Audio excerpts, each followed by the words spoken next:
اللہ کے نبی عرش پہ گئے، اللہ سے ملاقات ہوئی، آمنا سامنا ہوا، دیدار ہوا ایک دوسرے کا۔ یہ دعویٰ کرنے والے حضرت عائشہ بتاتی ہیں جھوٹ بولتے ہیں، محمد رسول اللہ صلی اللہ علیہ وسلم نے اپنے رب کا دیدار، اور خود اللہ کے نبی نے فرمایا میں نے تو نور کو دیکھا ہے۔ اللہ کے لیے، دین کے لیے وقت نکالیے، اپنے ایمان اور عقیدے کی اصلاح کیجیے۔ ہر وہ عمل جو دین کے نام پہ اسلام میں داخل ہو رہا ہے اس کو کاٹ ڈالیے۔ وہ بدعات، وہ اعمال جو رسول اللہ صلی اللہ علیہ وسلم کے نام پر، دین کے نام پر، اسلام کے نام پر دنیا میں مشہور ہو رہے، اس کو لائیے قرآن و حدیث پہ پیش کیجئے۔ اگر قرآن و حدیث اس کے موافقت دے دے، اس کے مطابق فیصلہ دے دے تو اس پہ عمل کر لیجئے، اور اگر رسول اللہ صلی اللہ علیہ وسلم کی سنت کے مطابق وہ چیز ثابت نہ ہو، وہ عقیدہ اللہ کے نبی کا نہ ہو، آپ کے صحابہ کرام کا نہ ہو، قرآن کی آیات میں نہ ہو، رسول اللہ کے فرمان میں نہ ہو، اس کو اٹھائیے، دیوار پہ دے ماریے۔ وہ بیان کرنے والا کیو ٹی وی والا ہو یا کوئی اور ٹی وی والا، یہ دین کے نام پر بے دینی پھیلانے والے چینل، واللہ اللہ سے ڈر کے کہتا ہوں انڈیا کی انگلش فلموں کے چینل اتنے خطرناک نہیں ہے اس امت اسلام کے لیے جتنے خطرناک یہ کیو ٹی وی کی شکل کے اندر شرک پھیلانے والے چینل ہے۔ اس کے ذریعے ایمان کا بیڑا غرق ہوتا ہے۔ فلم دیکھ کر تو صرف انسان گناہگار ہوتا ہے، اور کیو ٹی وی کی بکواسات سن کر ہو سکتا ہے انسان ایمان سے ہی فارغ ہو جائے۔ اس لیے اللہ سے ڈریے، قرآن حکیم کو لازم پکڑیے، دن کے اندر 10 منٹ 15 منٹ آدھا گھنٹہ نکالیے، اس قرآن کا ترجمہ پڑھیے، تفسیر پڑھیے، اس قرآن سے ہدایت لیجئے۔ صحیح بخاری ہر گھر میں، ہر کمرے میں رکھیے، صحیح بخاری کو حرز جا بنائیے، ہر مسئلہ آپ کو درپیش ہو اللہ کے نبی کی حدیثوں کو کھولیے، اس پہ عمل کیجئے۔ اللہ سے دعا ہے اللہ ہمارے گناہوں کو معاف فرما دے، اللہ ہماری خطاؤں کو معاف فرما دے، اللہ ہماری سیاہ کاریوں کو معاف فرما دے، اللہ ہمیں زندہ رکھے، ایمان پہ رکھے، اللہ ہمیں موت دے اس حال میں دے، اللہ ہم سے راضی ہو، ہم اپنے اللہ سے راضی ہوں۔ اقول قولی ھذا واستغفر اللہ لی ولکم ولسائر المسلمین فاستغفروہ انہ هو الغفور الرحیم۔ بچی اور بچے کے عقیقے میں کیا فرق ہے؟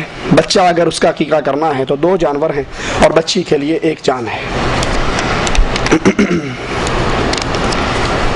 ہم دیکھتے ہیں جب طلاق دیتے ہیں تو اسی دن عورت کو گھر سے نکال دیتے ہیں، کیا یہ صحیح ہے؟ کتنی مرتبہ طلاق بولنا چاہیے؟ کتنے دن کی عدت ہونی چاہیے؟ طلاق دینے کے بعد عورت کو فوراً گھر سے نہیں نکالنا چاہیے، بلکہ وہ عدت کے دن اپنے خاوند کے گھر کے اندر، اگر پہلی طلاق ہے یا دوسری طلاق ہے تو پھر وہ خاوند کے گھر کے اندر اپنے عدت کے دن گزارے۔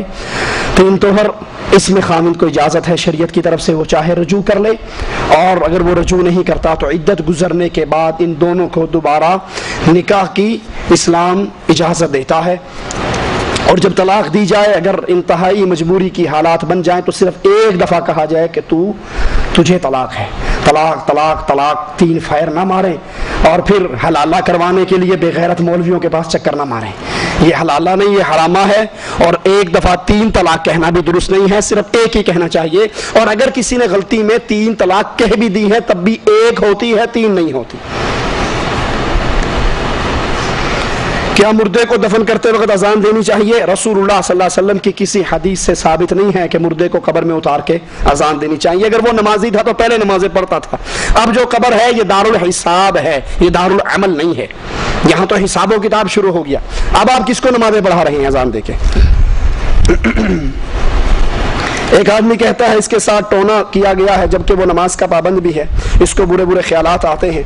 اگر کسی نے کسی پر جادو وغیرہ کر دیا ہے، کروایا ہے، یا شیاطین کا کوئی اثر ہے تو اس اللہ کے بندے کو چاہیے کہ سورۃ بقرہ مستقل ڈیلی اس کی تلاوت کرے، پڑھے۔ اللہ کے نبی صلی اللہ علیہ وسلم نے فرمایا جس گھر میں سورۃ بقرہ پڑھی جائے وہاں سے شیطان بھاگ جاتا ہے۔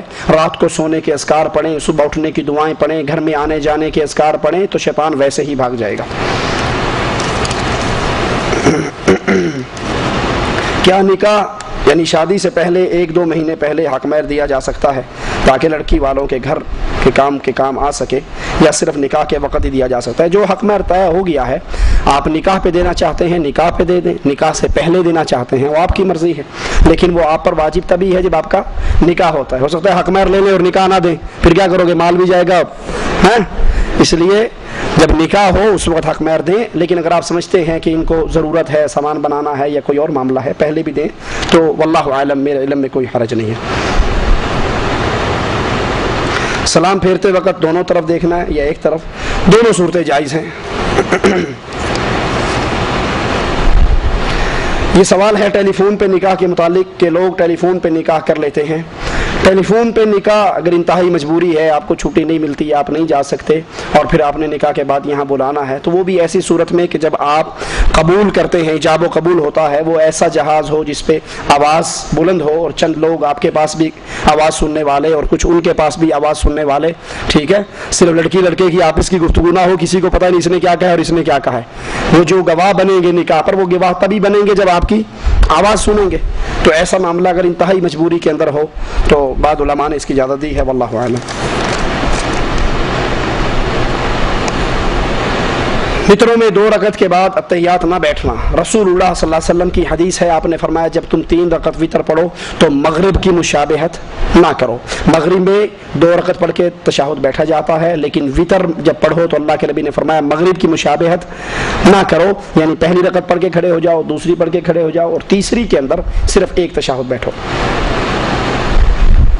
جب ایک مرتبہ نماز باجماعت ہو جائے تو اسی جگہ دوبارہ امام جماعت کرا سکتا ہے یا نہیں؟ کچھ لوگ کہتے ہیں کہ جب ایک جگہ نماز باجماعت ہو جائے تو وہاں یا اس جگہ یعنی مصلی پر نہیں کرانی چاہیے۔ یہ بنائی ہوئی باتیں ہیں، کوئی ایسی بات نہیں ہے۔ اگر آپ آئے ہیں اور جماعت ہو چکی ہے، اس کو روٹین نہ بنائیں نماز سے تاخیر ہونا، لیکن اگر کبھی تاخیر ہوگی، آپ آ گئے، نماز کا سلام پھر گیا اور آپ کے ساتھ 2-4 ساتھی ہیں، تو آپ کھڑے ہو کے جماعت کرا سکتے ہیں۔ حدیث میں آتا ہے ایک صحابی آئے اور نماز کا وقت گزر گیا تھا تو اللہ کے نبی صلی اللہ علیہ وسلم نے فرمایا کون ہے، نماز کا وقت نہیں، نماز ہو چکی تھی، سلام پھر چکا تھا، جماعت ختم ہو گئی تھی، آپ نے فرمایا کون ہے جو اپنے بھائی پر صدقہ کرے، ٹھیک ہے، تو اس مسجد میں جماعت تو ہو چکی تھی، پھر آپ نے دوسری جماعت کا حکم کیوں دیا؟ واللہ اعلم۔ سبحانک جی اگر اجازت دے دو جی جی سوال کا تعلق عقیدے سے۔ ہاں جی، سوال میرا یہ ہے کہ جب بھی آپ نے ابھی فرمایا کہ نبی کریم صلی اللہ علیہ وسلم نے بیت المقدس میں سارے انبیاء علیہ السلام کو نماز پڑھائی، الحمدللہ میرا عقیدہ ہے، مگر جو نیو کہنے والے لوگ ہمیں یہ کہتے ہیں کہ آپ کہتے ہیں جو دنیا سے چلا گیا اس زمین پہ آتا ہی نہیں، تو نبی کریم صلی اللہ علیہ وسلم نے سارے انبیاء علیہ السلام کو بیت المقدس میں نماز کیسے پڑھائے، سارے وسلم کیسے، تو اس کی تھوڑی سی وضاحت کیجیے تاکہ شک شبہ دور ہو جائے۔ جزاک اللہ خیر۔ بھائی نے سوال کیا کہ اللہ کے انبیاء سارے بیت المقدس میں اکٹھے ہوئے اور آپ نے وہاں پر سارے انبیاء کو نماز پڑھائی، تو قرآن و حدیث تو یہ کہتا ہے جو مر کے چلا گیا وہ دوبارہ اس دنیا پہ نہیں آتا، تو یہ معجزہ ہے، یہ اللہ کے نبی صلی اللہ علیہ وسلم کا معجزہ ہے، اور معجزہ وہ ہوتا ہے جو عقل میں نہ آئے، جو عام روٹین نہ ہو، جو کام آؤٹ آف روٹین ہو اس کو معجزہ کہتے ہیں۔ موسیٰ علیہ السلام نے لاٹھی پھینکی، اب لاٹھی ہے لیکن وہ اژدہا بن گئی، اب یہ بات عام روٹین میں نہیں ہے، ہر بندہ لاٹھی پھینک کے اس کو اژدہا نہیں بنا سکتا، اسی اژدہے کو پکڑا وہ پھر لاٹھی بن گئی۔ تو تمام انبیاء کا وہاں پر اکٹھا ہونا اور آپ صلی اللہ علیہ وسلم کا نماز پڑھانا یہ معجزہ ہے، اور اللہ کے نبی کو جتنے معجزے دیے گئے اہل سنت والجماعت ان تمام معجزوں پر اپنا ایمان رکھتے ہیں، یہ معجزہ ہے، روٹین کی بات نہیں۔ آپ جو کہتے ہو کہ ہر جمعرات کو آتے ہیں کھیرے کھا کر جاتے ہیں، یہ تو آپ نے روٹین بنائی ہے، ٹھیک ہے، انبیاء کا معجزہ ہے۔ عیسیٰ علیہ السلام کو معجزہ دیا، مر جاتا، وہ مردے کو کہتے قم باذن اللہ، اللہ کے حکم سے کھڑا ہو، وہ کھڑا ہو جاتا، یہ انبیاء کے معجزے ہیں۔ انبیاء کے معجزے اور چیز ہیں اور روٹین کی باتیں اور چیز ہیں، واللہ اعلم۔